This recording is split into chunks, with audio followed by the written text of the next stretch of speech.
lundag, dumurot, itas laringgamat at kumembot. Tutupin naman mga paindak ka, king 3-day Kapampangan Dance Workshop, ang merapat king Robinson Star Mills, Pampanga. Magsimula ang dance workshop niting Miyerkules, November 27. Kaya ba yung aktibidad ay ni, karing highlights ning kapag masusyon king Sinukwan Festival 2024.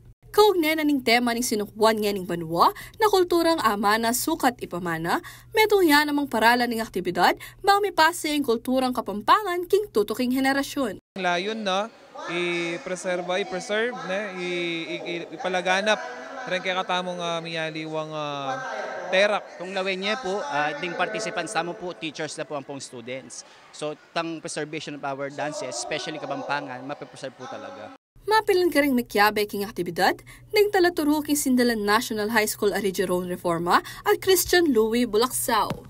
Importante kaya kami ni kareng MAPE teachers. We enrich our skills, and then once we gain those skills and knowledge about our culture, specifically the folk dances, we can teach them to our students po. Sa hupla po rin makanining workshop para po abil tayo palalo yung kaya katamang physical aspects ng life tamo po. Aterak tayo po kembale, makapag-exercise tamo po. Atlong Kapampangan Dancing Tiruda king dance workshop, ing Mariang Sinukwan Festival, Dansa Bacolorenya at Sagutsod de Mano.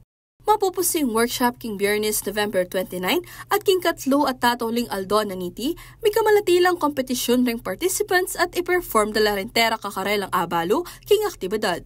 Manikwala mo namang trophies, cash prize at certificates ring manyambot. Ashley Punzalan, CLTV 36 News.